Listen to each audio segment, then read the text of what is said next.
So there's 3 shots you need to have around the greens in order to lower your handicap. We're going to talk through those 3 different shots, the 3 different clubs I would use to use them. But first, welcome to the channel if you've not joined us before.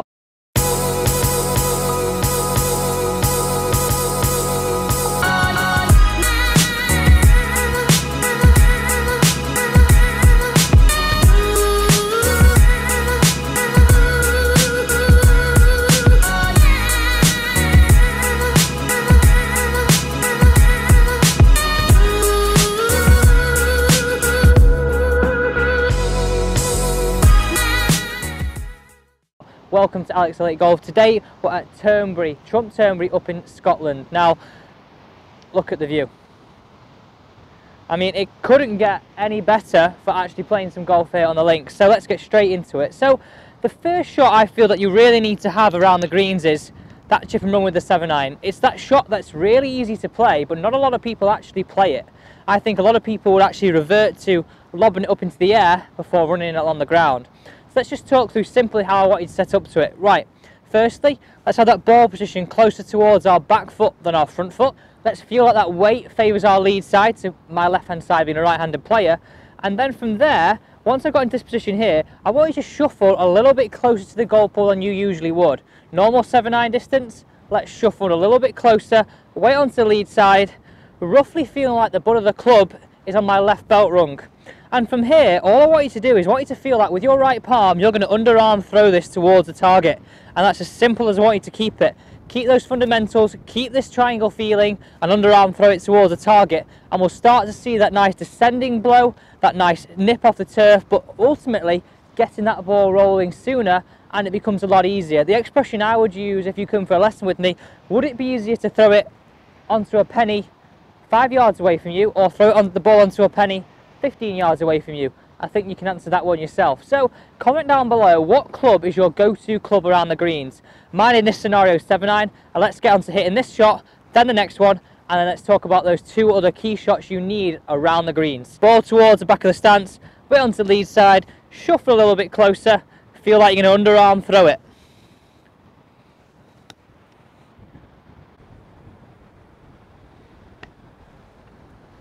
That's it. Let's go on to the next one. So we talked about 7-iron.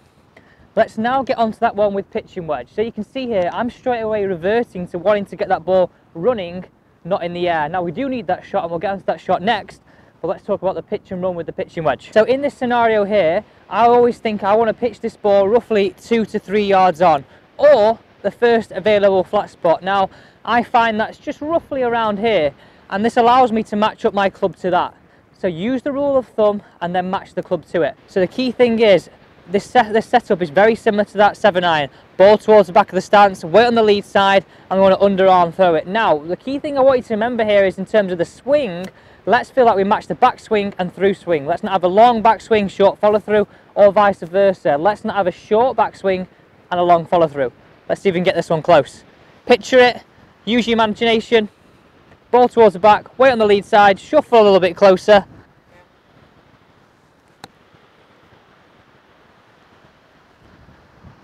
Right, let's go on to the final shot, 58-degree wedge. Now this is where the fun begins. This is what a lot of people like to play, that higher shot, and it's definitely a shot you need around the greens. Now, the important thing to remember on those 2 chip and runs, let's not get that leading edge digging in. Let's still feel like we brush that ground, underarm throw it, and get that bounce brushing the ground, okay? Let's not get that leading edge digging in, because then we'll get into some trouble there.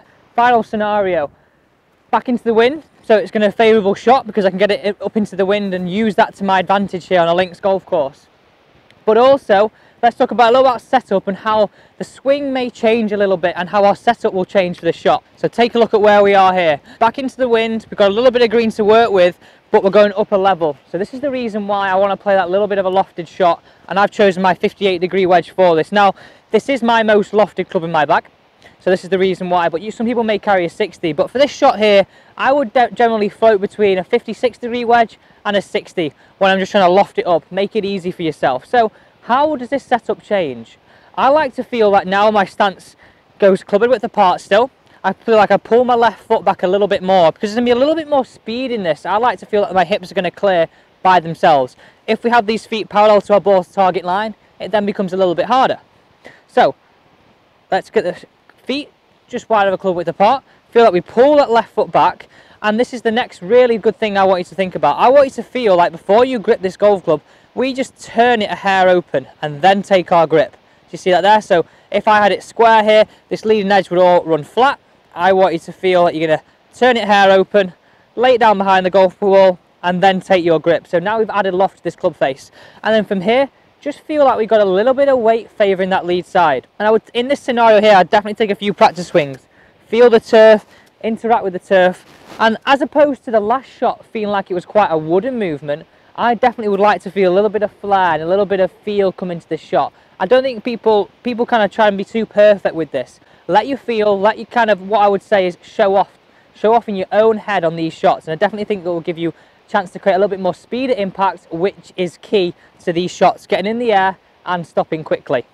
Right, let's hit this one now. Remember, stance, pull left foot back slightly, weight favours lead side, lay the face open, take the grip, and allow the speed to take care of itself.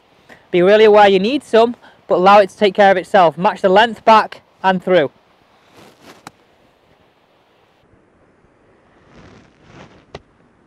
We've hit all three shots there. We've hit the 7-iron chip and run, the pitching wedge, and now the lofted one. And for me, they're the three key shots you need around the green to lower your handicap. Remember, the setup between the 7-iron and pitching wedge, if you want them running, stays very similar. And then you've got the more lofted shot. So my lofted one here is here on the last. Use that wind, allowed it to buffer the ball, and got it to land softly. But the key thing there is on the lofted one, get the setup right, but then really allow the clubs to have a little bit of speed. I'm not talking about hitting it hard, but definitely allow it to accelerate into the back of the golf ball. And this will definitely help you guarantee some strikes, especially out of that thick rough, and if you want to get that ball up into the air.